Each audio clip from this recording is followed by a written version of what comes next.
Kensuke's Kingdom by Michael Morpurgo. Chapter 2. Water, water, everywhere. They say that water covers 2/3 of the Earth's surface. It certainly looks like that when you're out there, and it feels like it too. Seawater, rainwater, all of it is wet. I spent most of the time soaked to the skin. I wore all the right gear. The skipper always made sure of that. But somehow, the wet still got through. Down below too, everything was damp, even the sleeping bags. Only when the sun shone and the sea had stopped its heaving could we begin to dry out. We would haul everything out on deck, and soon the Peggy Sue would be dressed overall, one great washing line from bow to stern. To be dry again was a real luxury, but we always knew it could not last for long. You may think there was not a lot for 3 people to do on board day after day, week after week. You'd be quite wrong. In daylight there was never a dull moment. I was always kept busy, taking in sail, winching in, letting out, taking my turn at the wheel, which I loved, or helping my father with his endless mending and fixing. He often needed another pair of hands to hold and steady as he drilled or hammered or screwed or sawed. I'd forever be mopping up, brewing up, washing up, drying up. I'd be lying if I said I loved it all. I didn't, but there was never a dull moment. Only one of the crew was allowed to be idle, Stella Artois, and she was always idle. With nothing much to bark at out on the open ocean, she spent the rougher days curled up on my bed down in the cabin. When it was fine and calm though, she'd usually be found on watch up at the bow, alert for something, anything that wasn't just sea. You could be sure that if there was anything out there, she'd spot it soon enough. An escort of porpoises perhaps, diving in and out of the waves, a family of dolphins swimming alongside, so close you could reach out and touch them. Whales, sharks, even turtles, we saw them all. My mother would be taking photographs, video and still, while my father and I fought over the binoculars. But Stella Artois was in her element, a proper sheepdog again, barking her commands at the creatures of the sea, herding them up from the deep.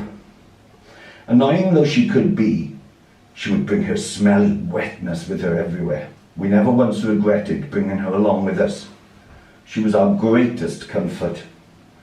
When the sea tossed and churned us, and my mother felt like death from seasickness, she'd sit down below, white to the gills, with Stella on her lap, cuddling and being cuddled. And when I was terrified by the mountainous seas and the screaming wind, I would curl up with Stella on my bunk, bury my head in her neck and hold her tight. At times like that, and I don't suppose they were that frequent, it's just that I remember them so vividly, I always kept Eddie's football close beside me as well. The football had become a sort of talisman for me, a lucky charm, and it really seemed to work too. After all, every storm did blow itself out in the end, and afterwards we were always still there, still alive and still afloat. I'd hoped my mother and father might forget all about the planned schoolwork, and to begin with it seemed as if they had. But once we had weathered a few storms, once we were settled and well into our voyage, they sat me down and told me the unwelcome news. Like it or not, I was going to have to keep up with my schoolwork. My mother was adamant about it. I could see that any appeals to my father would be pointless. He just shrugged and said, "Mum's the skipper." And that was an end of the matter. At least at home she'd been my mother and I could argue with her. But not on the Peggy Sue, not anymore. It was a conspiracy. Between them, they'd devised an entire programme of work. There were maths course books to get through. My father would help me with that if I got stuck, he said. For geography and history, I was to find and record all I could about every country we visited as we went around the world. For environmental studies and art, I was to note down and draw all the birds we saw, all the creatures and plants we came across. My mother made a particular point of teaching me navigation too. Barnacle Bill taught me, she said. I'm teaching you. I know it's not on the curriculum, but so what? It would come in handy. You never know. She taught me how to use the sextant, take compass bearings, plot a course on the chart. I had to fill in the longitude and latitude in the ship's log every morning, every evening, without fail. I don't think I'd ever really noticed stars before. Now, whenever I was on watch in the cockpit at night with the Peggy Sue on her wind vanes self-steering, the others asleep below, the stars would be my only company. Gazing up at them, I felt sometimes that we were the last people alive on the whole planet. There was just us and the dark sea about us and the millions of stars above. It was on watch at night that I would often do my English. This was my own version of the ship's log. I didn't have to show it to them, but I was encouraged to write in it every few weeks. It would be, they said, my own personal, private record of our voyage. At school I had never been much good at writing. I could never think of what to write, or how to begin.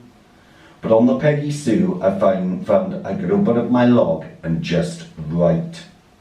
There was always so much I wanted to say, and that's the thing, I found I didn't really write it down at all. Rather, I said it.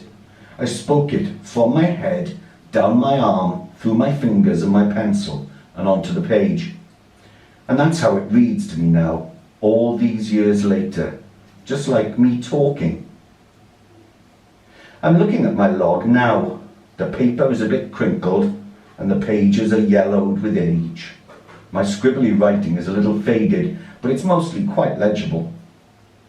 What follows are just a few chosen extracts from this log.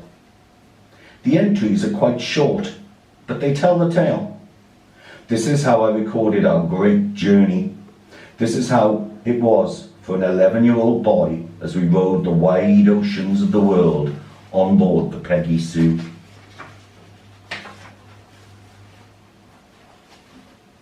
Chapter 3 next. Bye.